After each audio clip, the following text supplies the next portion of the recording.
Okay, I'm recording. Now I can read my AI-generated opening script.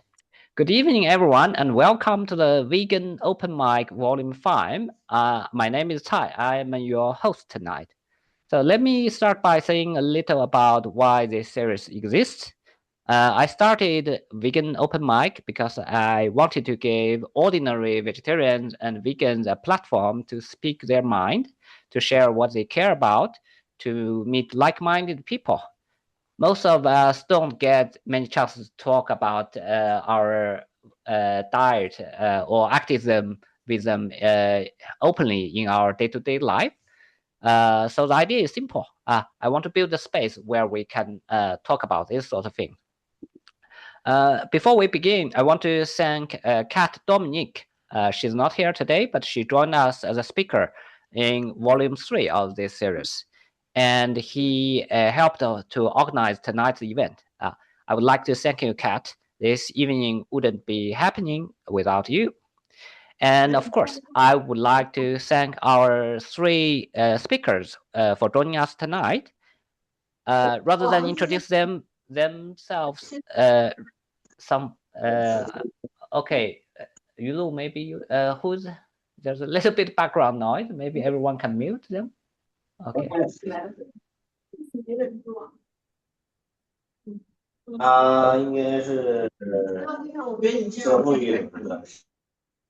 Okay, so I muted one who interrupted me. Anyway, so and of course, thank you to all our three speakers for joining us tonight. And rather than introduce them myself, I will let each of them do that by themselves when it is their turn. So here's what's going to happen. Each of the three speakers will have 15 minutes to speak. And after all of them have finished, we will have a Q&A session. So please save your question for the end. There will be time for discussions. And one last thing, if you would like to speak at a future Vegan Open Mic or just want to get involved, please reach out to me by email. I will drop my email address in the chat. Okay, so without further ado, let's start with tonight's first speaker, Ronnie Lee. Okay, Ronnie, you can start, and I will let you know how much time has passed. Okay, I should try and complete it all in 15 minutes. Yeah, it's great to be here. Thanks so much for creating this series of talks that I'm able to take part in. Yes, a quick introduction about myself. I'm probably best known for being one of the founders of the Animal Liberation Front, which was and still is, to a certain extent, a group that that takes direct action against various forms of the oppression of our fellow animals, and that direct action is was almost always against the law. So I ended up serving in total about 9 years in prison for ALF activities. These days, I'm very much involved in vegan outreach and believe strongly in the importance of that for achieving animal liberation, which you'll hear about in the talk that I'm just gonna do. Title of my talk: How to Achieve Animal Liberation, and that's a very big question, isn't it? Very big question. I think first of all we've got to ask ourselves, what do we mean by animal liberation? You know, do we mean the rescuing of a few animals here and there?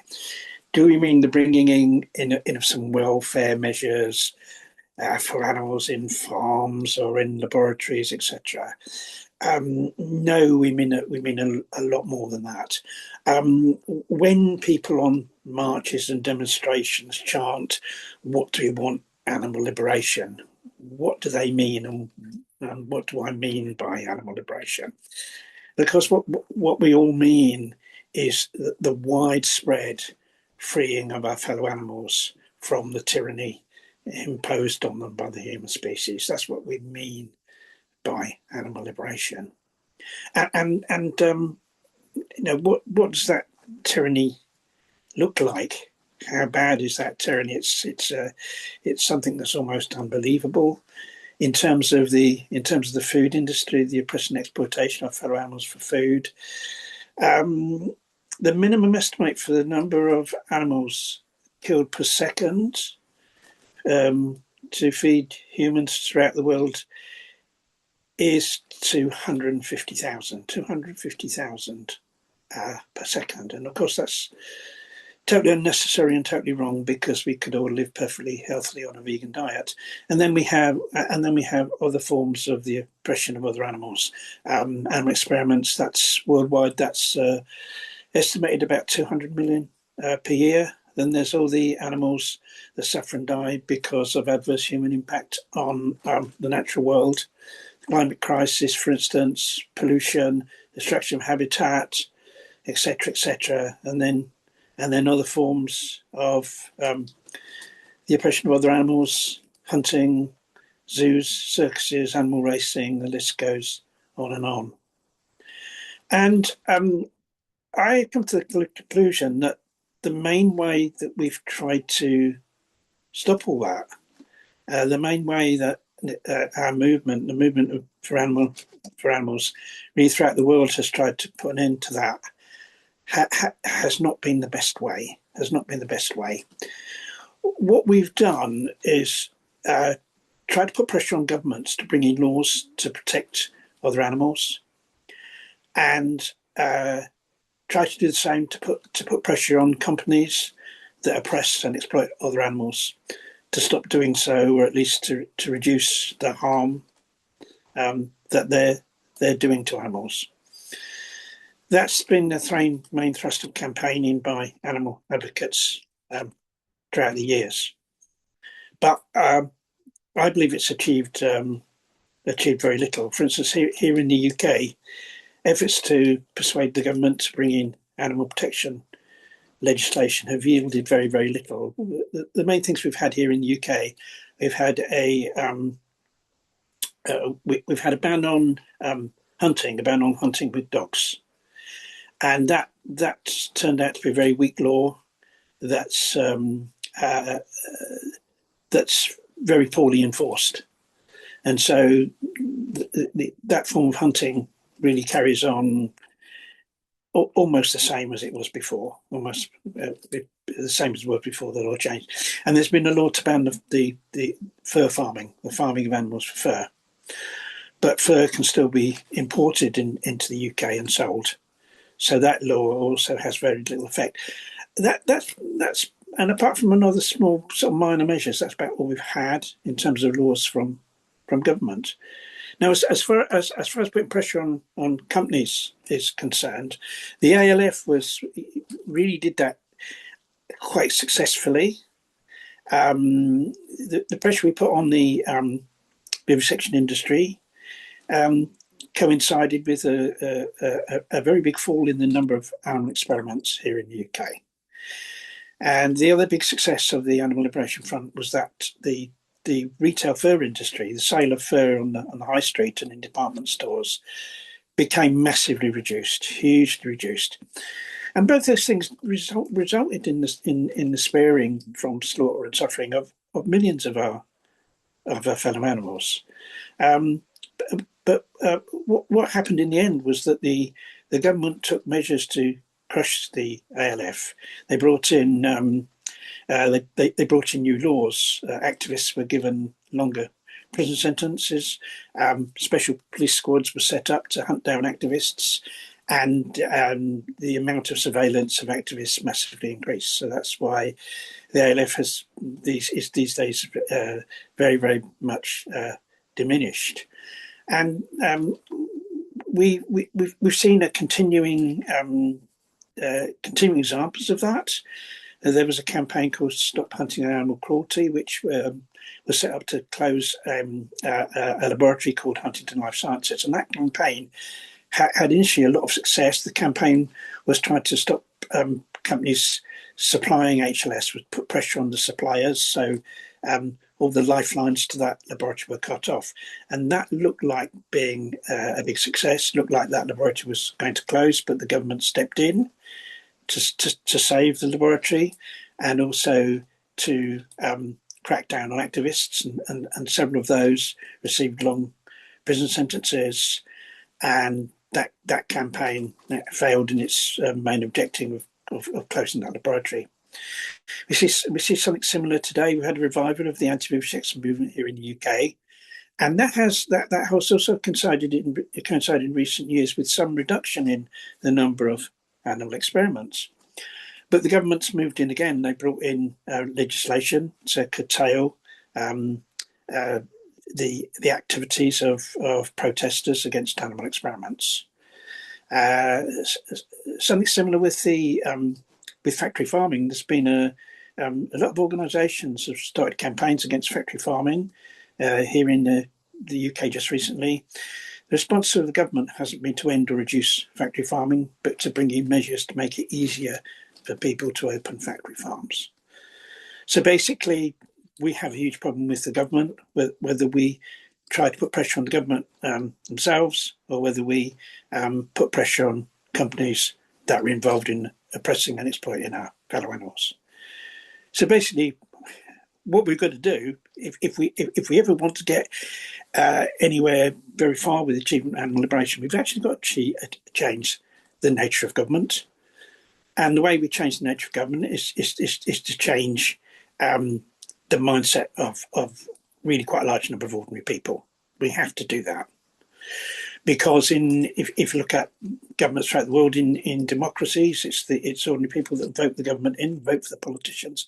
Even in countries that aren't democracies, where a large number of people fervently believes a certain thing, they fervently believe in something, then really it's quite hard for the government, even in those countries, to ignore that.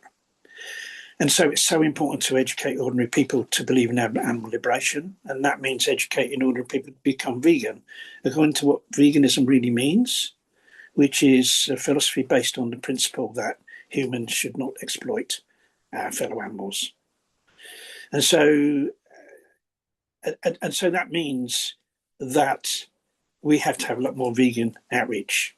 And who's going to carry out that outreach? That has to be vegans. Has to be us vegans ourselves.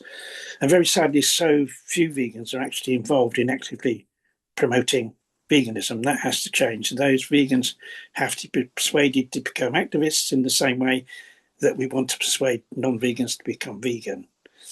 And how I look at it is this way. If I'm walking along the road and I see a man kicking a dog, my moral duty is to intervene in some way to stop that man kicking the dog, to do what I can according to my own capabilities to try to stop that from happening. It's not good enough for me to walk past just being content that I don't kick a dog myself. And it's the same with with regard to veganism. A non-vegan really is equivalent to a person kicking a dog, because they're actually paying others to kill animals for them. And if someone paid someone else to kick a dog instead of kicking the dog themselves, that would be just as bad. So we have non-vegans in the position of a person kicking a dog. So it's not good enough to walk by being content that we don't kick the dog. In other words, that we don't consume animal products. And we're not involved in the exploitation of animals ourselves. That's actually not good enough. Our moral duty is to do something to educate other people to become vegan, and that's the message that we need to get across to non-vegans who aren't active.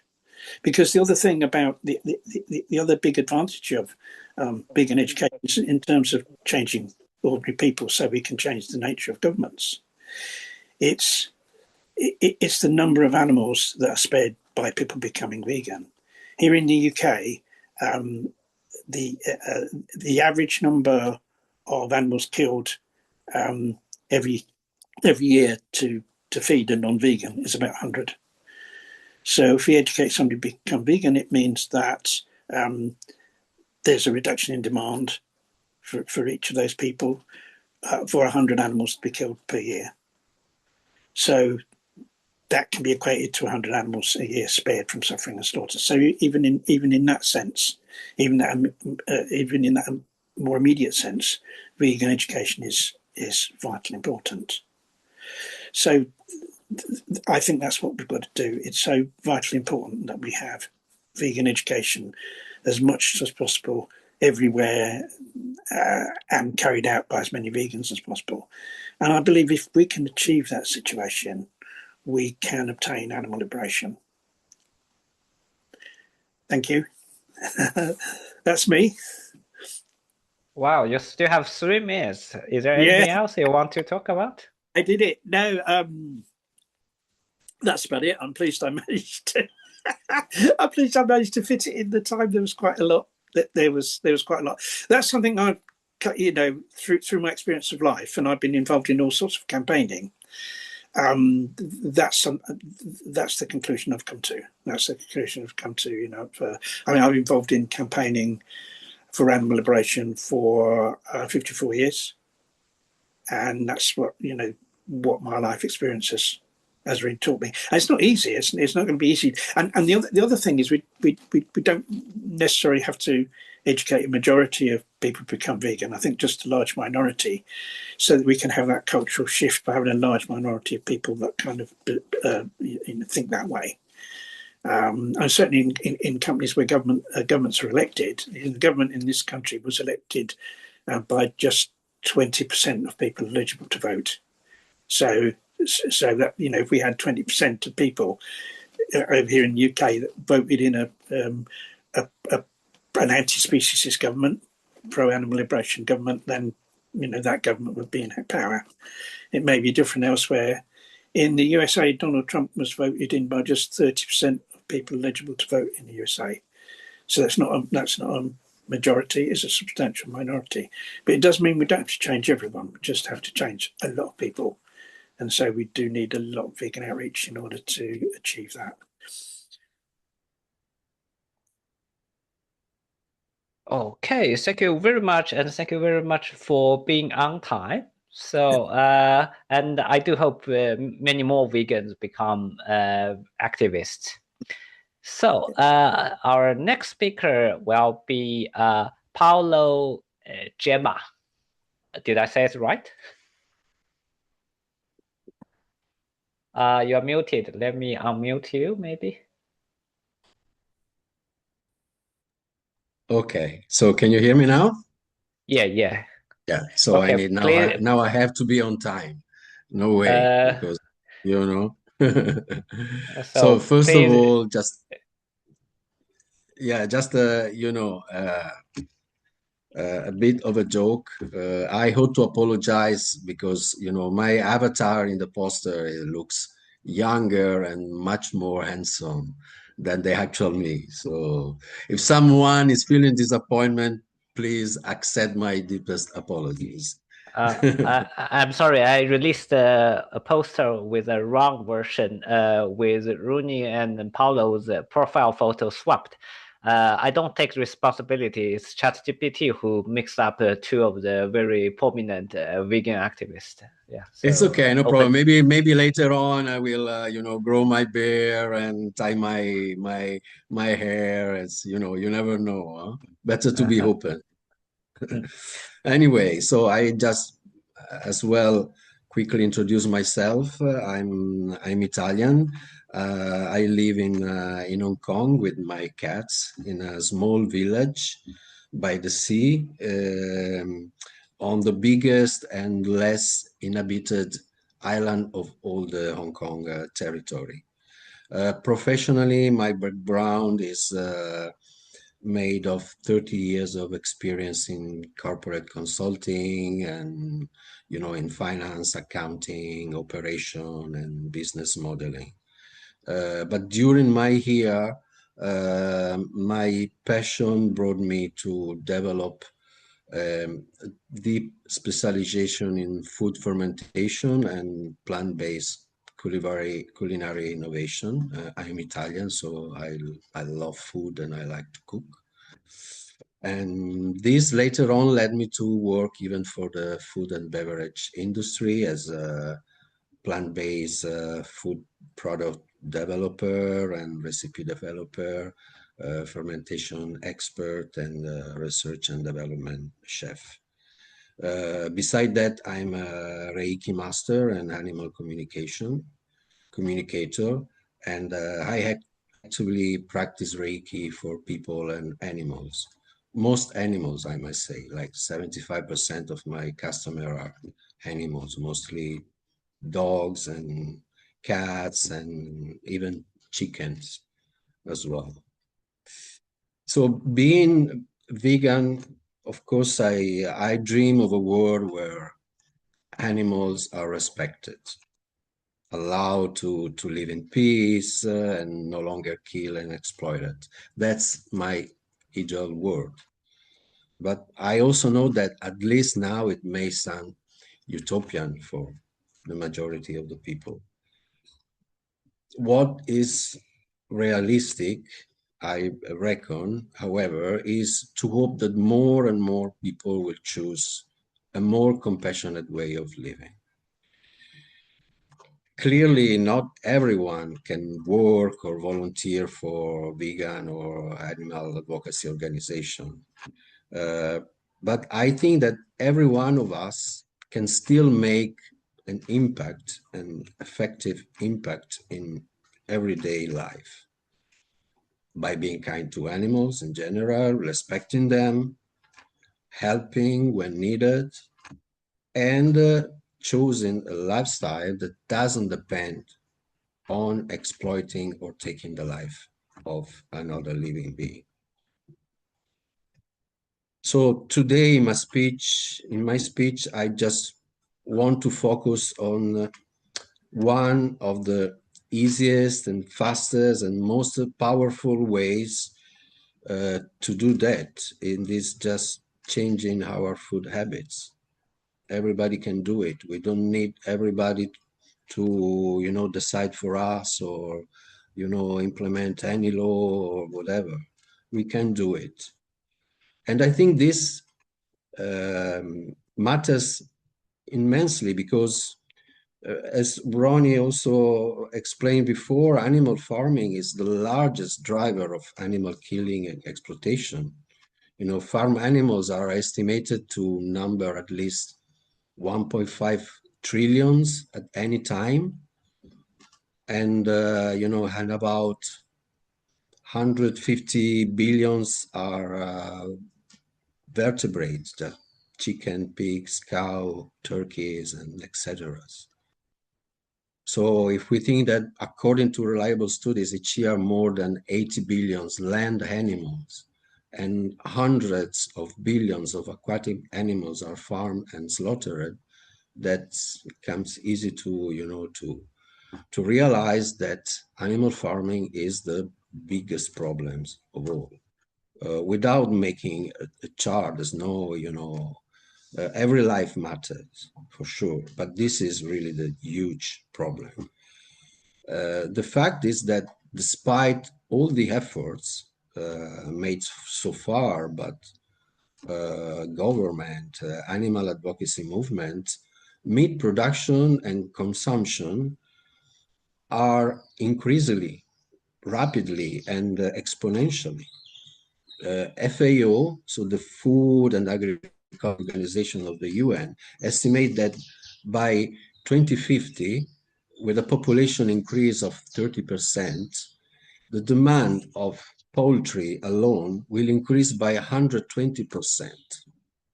So it means 4 times the growth of the worldwide population. Just poultry. 120% in 25 years. Well, if you just look at the figures, I think it's, quite depressing. And it's easy also to feel helpless. But I do not believe that we are helpless. I do not believe that we are useless, that our efforts are of no use. I believe that every one of us can have a meaningful impact. It's just the law of the large number. or citing an old British saying, correct me if I'm wrong, many a little makes a mickle. And in Italian, we say tanto poco fa un assai, which actually translates more or less the same. A lot of a little makes a lot. So I believe in that.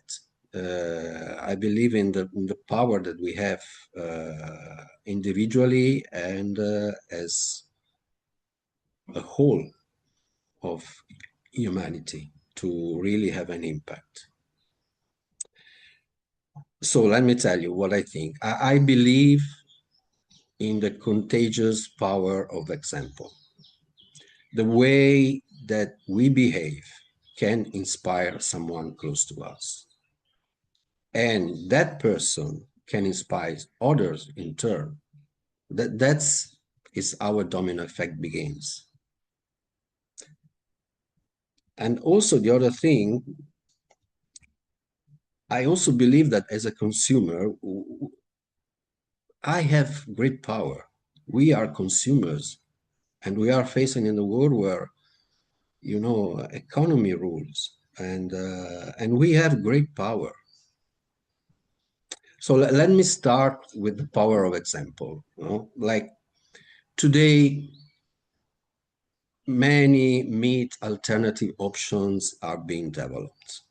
We can include plant-based product, fermentation-based food, and cultivated meat. And they are all valuable alternatives. But the problem with this is that in spite of that, processed and ultra-processed alternative protein foods have not grown in demand as quickly as many people hoped.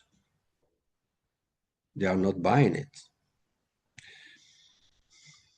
I think one reason may be that, they try so hard to mimic meat in texture, flavor, appearance, and taste.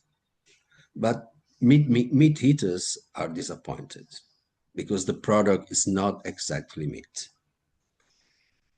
While many vegans, I think the majority of vegans and vegetarians are not so interested in something that feels like meat in the first place. So actually, there's not really a market.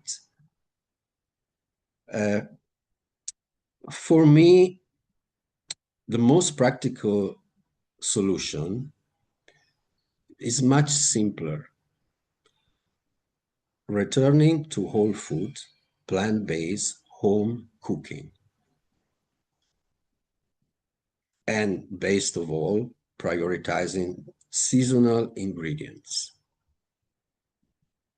Because actually nature provides exactly what our body needs, precisely when we need it. It's really, a perfect mechanism, if perfection exists, which maybe is not. I mean, perfection is quite boring, but let's say it's nature. We are part of the nature, and actually we have to rely on what nature gives us, and this is very important. So I think that a well-planned plant-based diet can, of course, provide all the essential amino acids we need through a varieties of legumes, grains, vegetable, nuts, seeds, and fruit. And in fact, if you think every food culture in the world has plant-based dishes that do exactly that. And these dishes, they come from ancient traditions, often from times where people had also fewer chances to eat meat, either because it was unavailable or because it was too expensive. I remember when I was a child, in my at home, nobody was vegan or vegetarian. I didn't like meat, honestly, but I had to eat it. But we were eating meat maybe twice a week and maybe fish once a week because it was even more expensive. So nowadays, actually, people eat meat every day, like breakfast, lunch, dinner, every day. So, and that's why we have these figures saying that, I mean, the consumption is growing exponentially. Um, but I think that what we had in the past was actually the correct answer and the more compassionate answer of animal killing and exploitation. If you think about it, India has dal, chapati, or chawal. No, it's rice or bread with lentils. In many Asian food culture, we have rice or noodle paired with tofu or tempeh, like in Indonesia. Even in my own Italian tradition, pasta e fagioli, which just noodle with beans, is also a perfect example. It's a simple dish that gives us carbs, fats, and protein in one dish and without killing any animals or exploiting any animals. It's very simple and very cheap as well. So, and the best part, because, you know, I'm here talking about food, you know, so the best part for me is that food made with vegetables, legumes, grain, herbs, spices can be incredibly rich, varied, colorful, and satisfying, something that we cannot have with meat. So my simple idea to give example is like, for example, as a vegetarian or vegan, and I prefer vegan, of course, just invite your relatives or friends for dinner and serve them a fully plant-based home cooked meal. You do not even need to announce that it's plant-based or vegan. In fact, it may be better if you do not, because, you know, many people carry biases about vegan food, and, you know, and that label vegan can make them defensive before even taste the meal. So just serve good food. Let the flavor speak first. Do not lecture them. If the topics come out, explain gently why they do not need to worry so much about nutrients.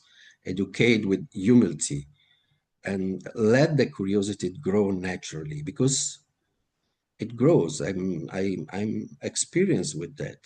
So if you serve plant-based food, question will come, and then you can, you know, talk about a lot of topics which somehow they are not so uncomfortable if you just you know, pick them up like this. So the second point, our power as a consumer. Every time I buy vegetable, legumes, grains, or whatever plant-based product, I send a signal to the market. The seller needs to replenish the stock. They realize that those are products customers are going to ask. And this is true for local wet markets, for small stores, and even more powerful in supermarket chains, where, you know, consumption habits are carefully analyzed and interpreted. So this is what is also happening, is also happened. Think about milk. Consumption of animal milk has dropped dramatically for a lot of different reasons, and people are buying less and less. And as a result, many traditional dairy companies have started launching their own plant-based milk products as well. So this is how consumer behavior changed the market. We do not only buy what company offer, companies also learn to offer what we choose to buy.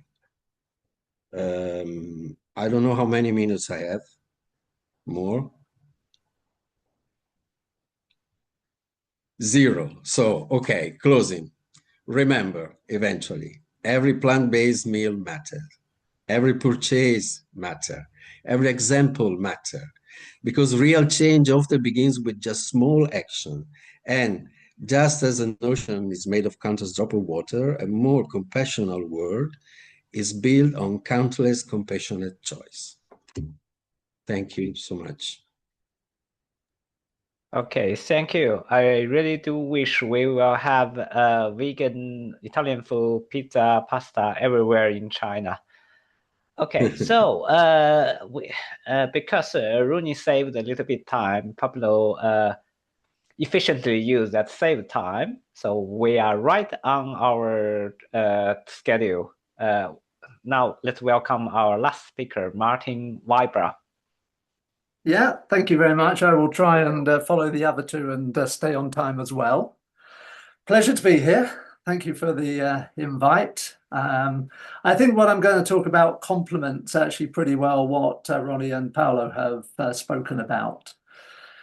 So my name is Martin Wybrow. I would describe myself as an activist, although nothing like the longevity and the depth of Ronnie's activism, but also a writer. So I'm a career journalist, and what I have done in the last couple of years is really pivot towards writing about the animal advocacy ecosystem, about animal welfare, animal rights, because I thought that that was what I could contribute the most. My one skill is really the ability to write. So prior to that, I'd sort of dabbled. I'd done bits and pieces with some of the animal charities. I'd gone on protest marches. We had demos here. I'm in the southeast of England against live animal exports, and I'd sort of stood at the dockside and this sort of thing. But it all felt a bit sort of piecemeal to me. So I thought, well, what can I sort of really contribute best? So that led me to write my first book, which came out a few months ago. I interviewed over 60 people for it, including Ronnie. I think Ronnie may have the most number of index entries. It's a close run thing with one or two others, but Ronnie certainly features heavily in the book. The book is very much sort of UK centric, and I want to make sure that what I talk about today is of relevance to a much more international audience. But what I did do was within the sort of 60 plus interviews that I undertook, I got a sort of real snapshot of the UK animal rights movement. And it led me to sort of pick out particular themes. What were people particularly talking about? What was the main concerns or the main sort of threads running through all of these different conversations? And I think there were a lot of people in sort of reflective mode, basically asking, what has worked, what hasn't worked. Other things that we've been doing for years and years still relevant today? And I suppose to put it slightly more nuanced, what should we prioritize? Because I agree with Paolo when he said a lot of a little makes a lot. I don't think there's anything out there that isn't working. We need everything at scale. But perhaps where do we sort of prioritize? Where do we prioritize our time? Where do we prioritize our donations? Really sort of what's still breaking through to change hearts and minds. And I will conclude pretty much in line with Ronnie about outreach. It's one of the things that I sort of really reaffirmed my belief in outreach, but I'll explain how I got there and come at it from a slightly different angle from Ronnie. So what I was interested to do, having done all of this research for the book, and it looks at each different area of animal exploitation, and then it talks to the people who are sort of at the coalface, who are sort of fighting for improvements across factory farming, but also animals in sport, animals in hunting, animals in test labs, you name it. It's got a sort of chapter on each. That's how the book is structured. So I looked at the sort of the makeup of the animal rights movement in the UK, and it might be interesting to do this in your particular country. It might be quite, it might not take very long in some countries, but the UK is quite heavily populated with charities, with different groups, with individuals.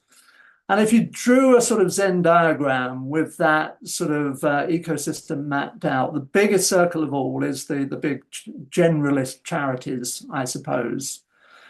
Viva's, Peters in the UK, Animal Aid, Animal Justice Project, the Humane League. They take a large portion of the attention, of the donations, of the funding that is available. They all do fabulous work, and I don't want this to appear that I'm sort of knocking them, but if you were sort of starting from scratch, would it make sense to have the ecosystem that we've got? There is a lot of duplication. Each of them has got its own staff, staff salaries, overheads, offices.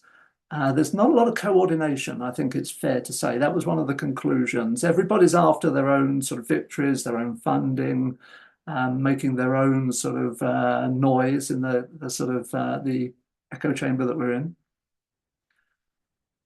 There's then the sort of the specialists, and what I was going to do in this these few minutes is maybe talk about some of those who complement the generalists, who are maybe quite small in number. They might not be having a great impact at the moment, but firstly, these people that I think could scale. So the models that they have been developing, I think, are interesting enough that they deserve attention. They maybe deserve a bit more funding of the funding pie than they're getting at the moment. They deserve our support. Not only could they themselves scale, but they could be replicated, not just in the UK, but they could be replicated elsewhere. So I was going to go through sort of a minute or so on each of them and just sort of explain a little bit about where they come from. And if anybody wants to sort of drill into one or two of these, I'm very happy in the Q&A or subsequently. So the first one I would highlight is the vegan land movement.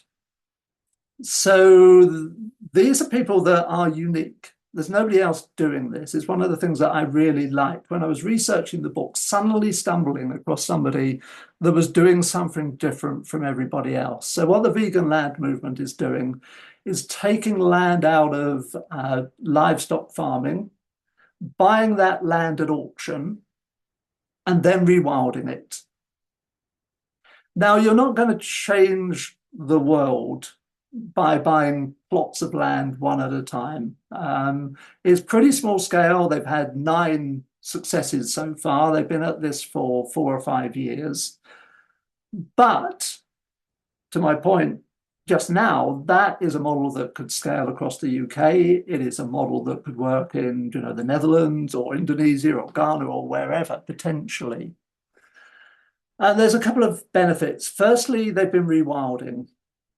So there's a very strong message around the destruction of livestock farming to the countryside and how that can be turned around over a relatively short space of time. So they do annual surveys of the biodiversity of these plots of land, and it shows really good results. Secondly, actually, and these are sort of by benefits, they've stopped the hunts going on that land. And also, as people may be aware, we've had the horrendous badger cull over the last number of years, decades or so, which has been completely unscientific and has been to do with tuberculosis in cows. And it also sort of blocked really the badger cull happening on those bits of land. So the vegan land movement raises funds from the vegan community. Now, when I spoke to Rita, the founder, she pointed out that if every vegan in the UK gave maybe a couple of quid a week to the vegan land movement, boy, could they buy a lot of dairy land. They could buy almost a dairy farm every month, really, and they could sort of really scale. So that's the first one that I thought I'd just flag, because I think that has got a lot of legs, potentially.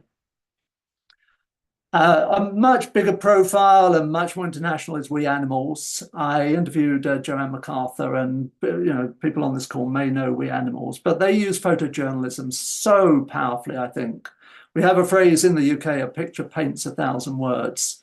and they are very much sort of complementing what others do. But such stunning assignments, photojournalist assignments, and also they do a great lot of work encouraging, training the next generation of photojournalists.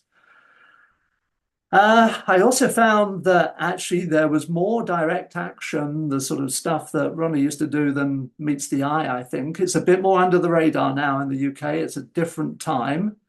You couldn't get away with quite a lot of the stuff that Ronnie and others did in the past.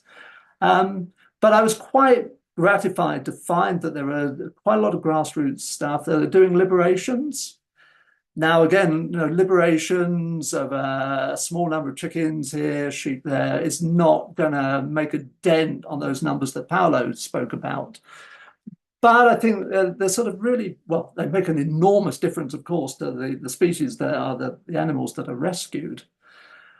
But it's a very powerful message.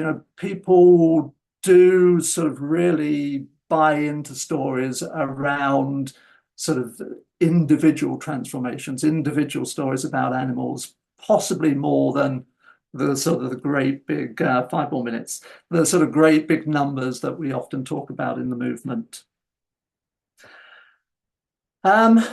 Two more that I'll just mention very briefly. These are people that I have spoken to subsequent to the book. There is an enormous amount of investigation work in the UK. How many investigations do we need? You could argue all of the big charities do them. There's quite a lot of influencers now that do them. Animal Rebellion, now Animal Rising, is doing a lot of investigations. And I think you could argue that the sort of effect of that is diluted because there are so many. But in other countries, just really scratching the surface. So in India, the number of investigators is a handful. But given the population, given the numbers of everything in India, everything is on a massive scale, would it not be better for some of the attention, some of the funding going to sort of nurturing investigations in other countries rather than doing yet more in the UK? So there's a group called Sentient who support investigations in India and I think are doing fabulous work. Final one I'd mention is Ethical Vegans Community in Uganda. I had the great pleasure of interviewing Nabufo Brenda this week. They've got a whole bunch of things, loads of outreach. They're going into schools, doing great work with schools. They've transformed 40 farms from livestock farming to plant-based. And they've also got a great project where they are literally standing outside slaughterhouses and talking to workers and transforming them into plant-based lifestyles. So there's these great groups that could, and I think should get more attention. Very final thing I would say before I get cut off is that I totally believe in outreach in all its different forms as a result of all this work that I've been doing. I think, as Ronnie said, we've got to reduce demand. Otherwise, we have a phrase in the UK, we're shifting the deck chairs. If we block factory farms for a little while with the planning system, the government and the industry will just then change the laws. The demand will always be satisfied by the markets. So we have to do what Paolo had spoken about as well, get much more vocal on the streets with our friends, with strangers, not bite our tongues, but actually get out there and talk as much as we possibly can, because you never know what that person that you've spoken to who has been converted will then go on and do. The example, and this is the final thing I will say, the example I give is Peter Singer, who famously wrote the book Animal Liberation, which had a massive impact on so many people. His pivot to writing about animal rights came from a conversation in a lunch queue at Oxford University. If he hadn't have had that conversation and the subsequent conversations with that vegetarian student, would he have written the book? One person who read the book was Ingrid Newkirk. Ingrid was going to train as a stockbroker. She read the book and set up Peter. And Peter has done such an enormous amount of work across the globe since then. So that shows the potential power of outreach. You never know what that person is going to go on to do. And at that point, I will I'll leave it there.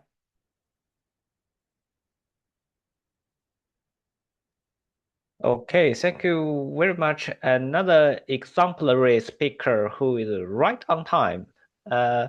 And I really like what you said about maybe give some funding for people in countries other than UK. So if anyone happen to be in charge of giving grants here, I'm happy to get some funding to get a better microphone for this event. All right, so now it's our Q&A part. Just to break the ice a little bit, let me ask maybe a simpler, light question. Okay, so people often think being a vegan is very difficult, but in your experience, have you found that something is actually quite easy for being a vegan, or at least less difficult than people think? This is a question for all our three speakers. Go ahead. Anyone can speak. I mean, I think what's important is to think of the why rather than the how. The why comes first. Why be vegan? You know, the reason to be vegan is so that you're avoiding playing a part in the exploitation and oppression of our fellow animals. That's the why. And then when you've decided, right, I no longer want to be a part of that, I want to do my best not to be a part of that, that's when you get onto the how and think about, well, how do I do that? How do I replace the animal products I'm consuming with vegan friendly products? So I think it's really always important to put the why before the how, because however difficult somebody might think it is to live as a vegan, it's far more difficult for those animals that suffer and die if that person doesn't live as a vegan.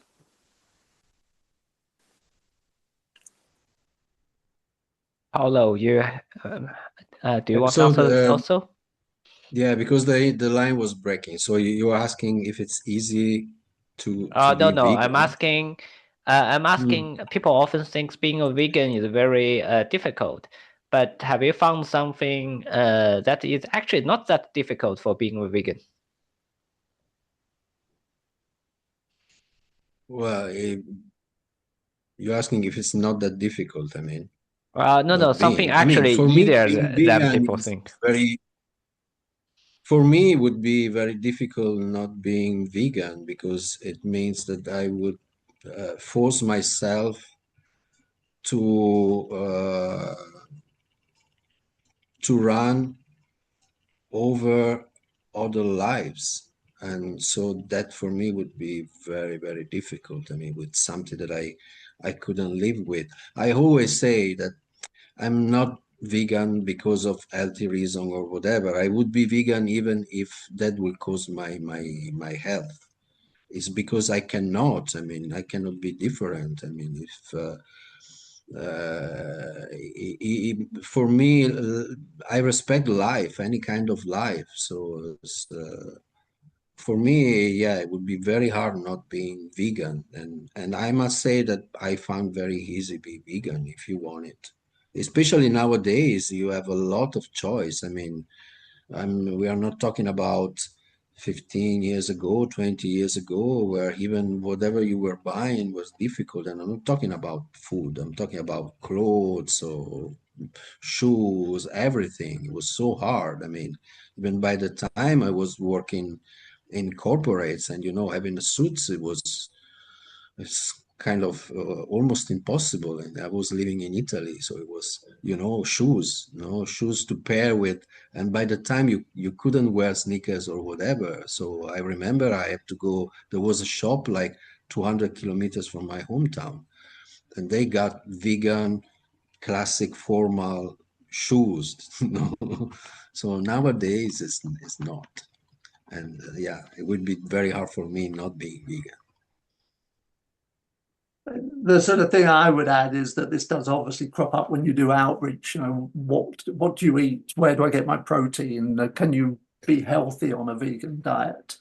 And I think it's very easy to counter. So I'm an elected Green Party councillor, and our council is plant-based. And we don't have a lot of catering, but when we do, we have a plant-based buffet. But what we don't do is exactly to Paolo's point earlier, we don't shout that it's plant-based.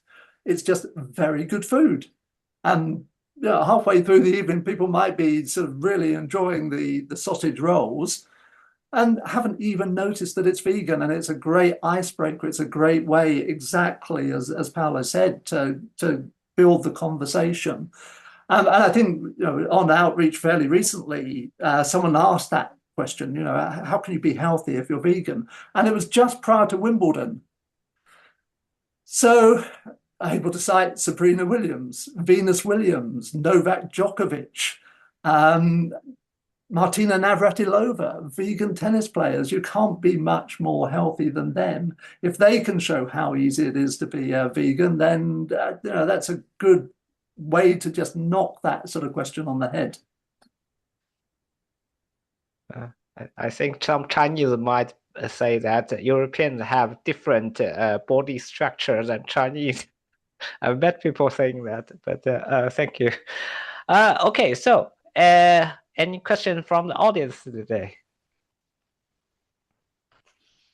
Okay, so hopefully we still have someone who is still actually there listening. Okay. Oh, Yulu has a question. Go ahead. Yeah, I just remember the conversation last night. I was meeting some of my high school teachers and I was talking about my campaign and my vision in China. And then at some point the principal he just asked me, so what is the ultimate goal of this movement? You want everyone to be vegan or you want to improve the welfare of the animals in the farm? And I sort of kind of got stuck. So I want to ask like everyone, what do you think would be our ultimate goal?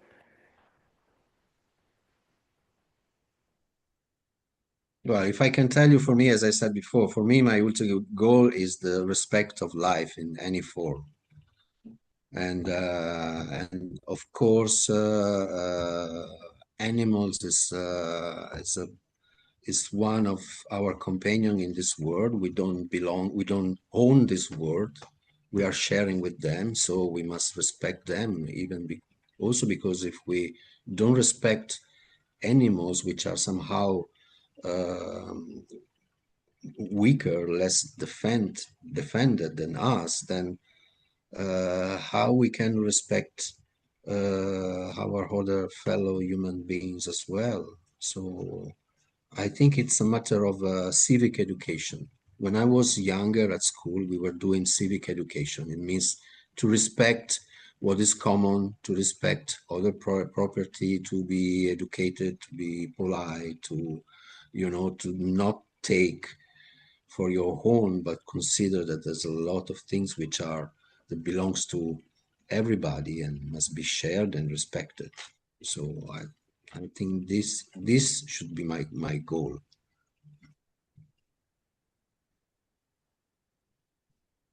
Yeah, just what I'd add, Yulu, and it's great the work that you're doing at university. It sounds though you're making good progress, but it's not an easy question to answer.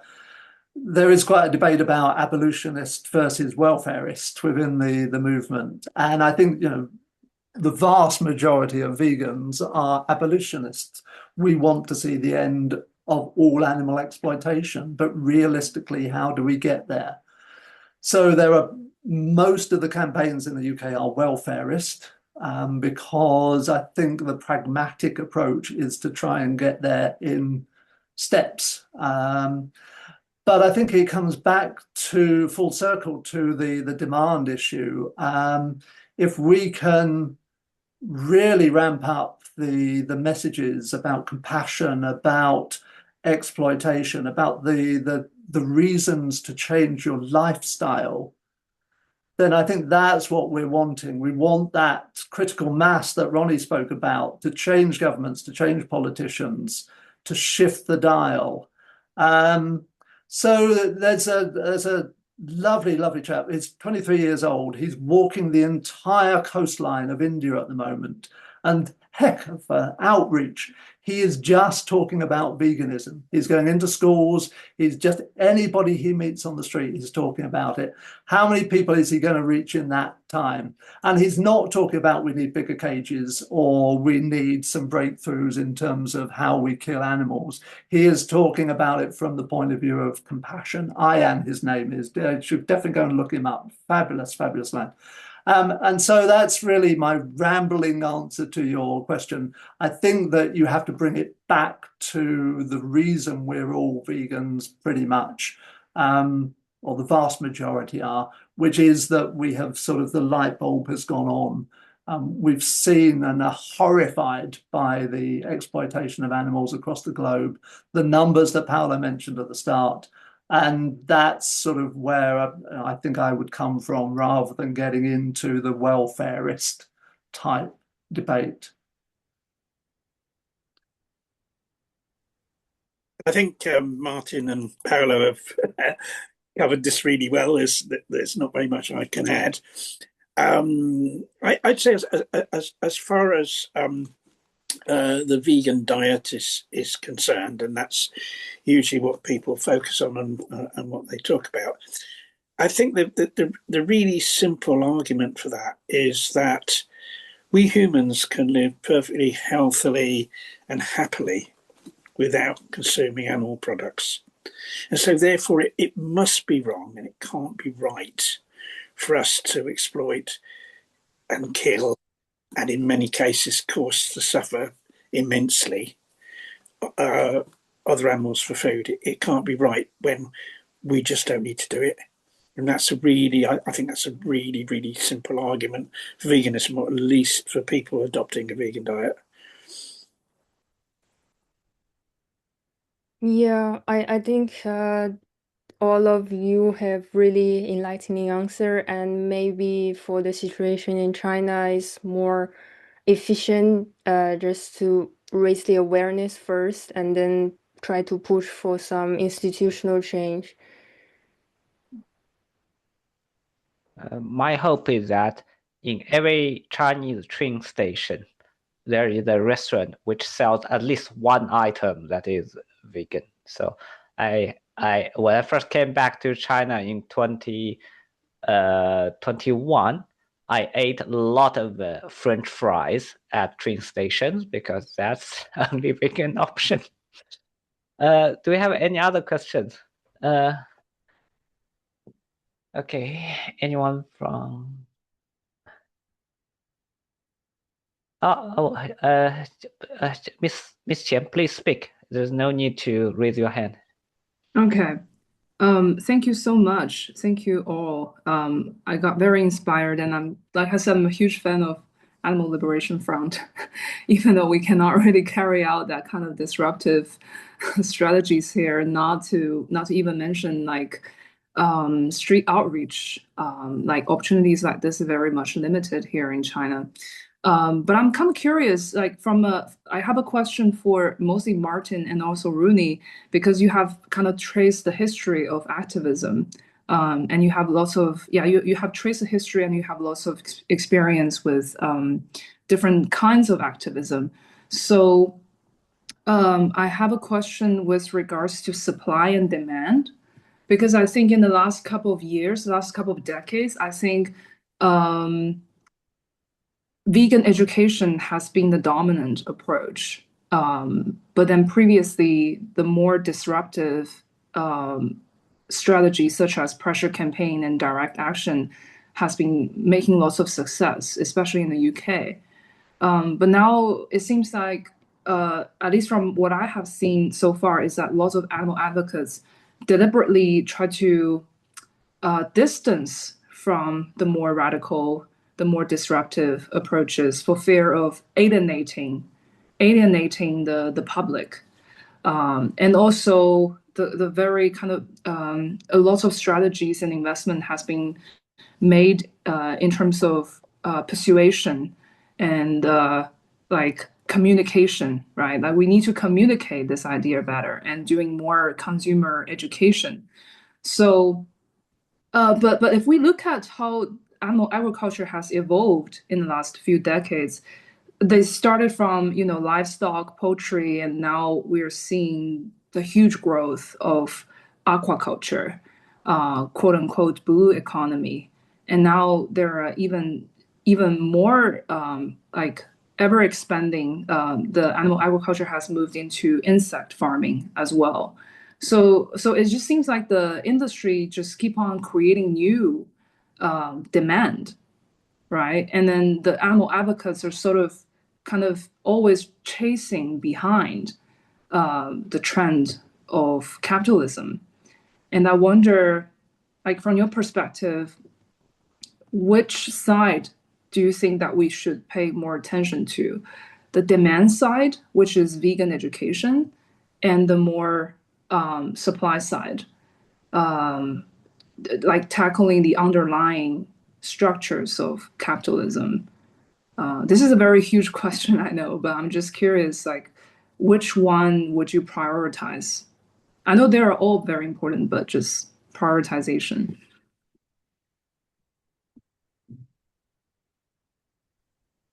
It is a huge question.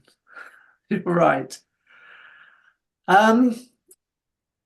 Here in the UK, and so I'll sort of very much use the UK example because it's the one that I know best. Although we don't have anything like the challenges that you have in China, it has become so much harder to do direct action over the last few years because successive governments have really clamped down on protest.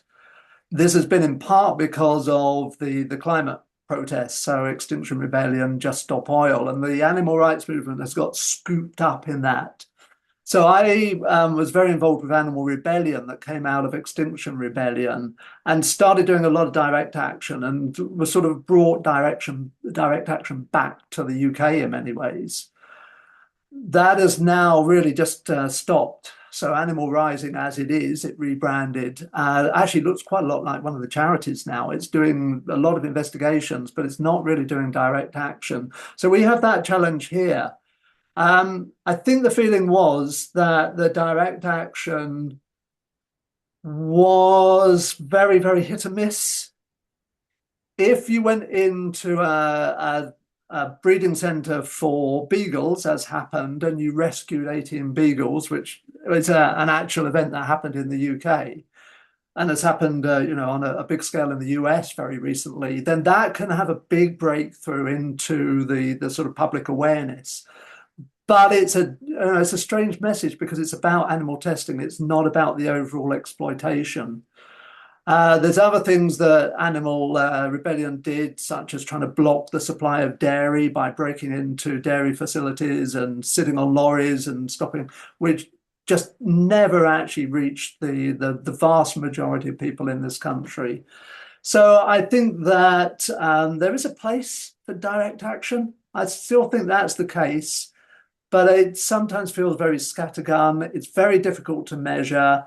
And realistically, here in the UK, it's become so much harder that probably we have to really focus on all the other stuff. And direct action, I'm afraid the sort of the wave at the moment has really stopped. And in many countries, of course, it's that much harder. Here, we might get prison sentences, but if in other countries, they're going to be the implications are far, far worse than here.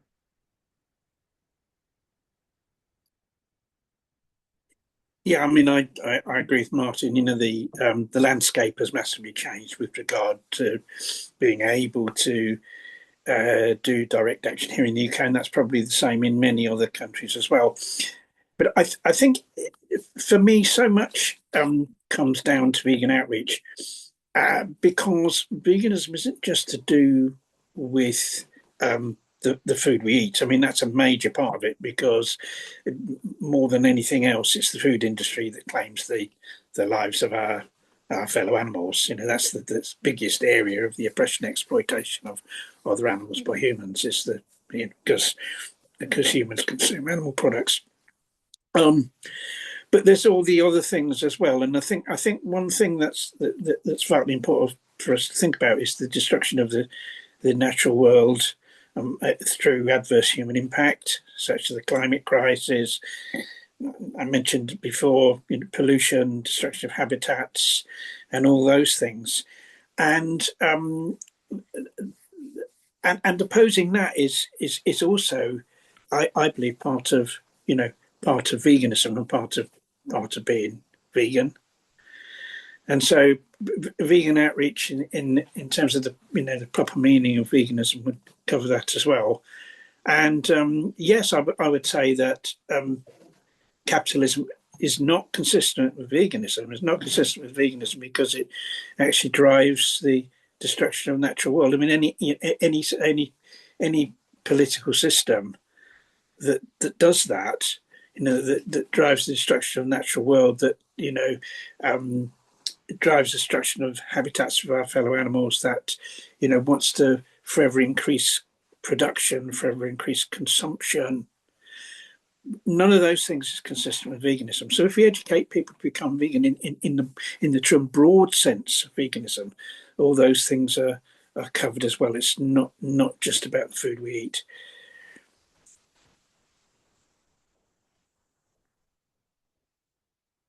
Thank you. Okay, so we are so it's 16 past 8 o'clock, so it's our plan time end meeting. Before we go, I would like to apologize for the accent of my English. I guess compared to two British English speakers, there's no way that I will be impressive tonight with my English. And Me too. massive. I apologize too. A massive thanks to Rooney, Martin, and Paulo. And I hope you will join the Vegan Open Mic another time in the future. And have a good evening or good afternoon, wherever you are. See you. Thank you very much. Thank you, everyone. Thanks. Bye-bye. Bye-bye, Bye, everyone. everyone. Bye.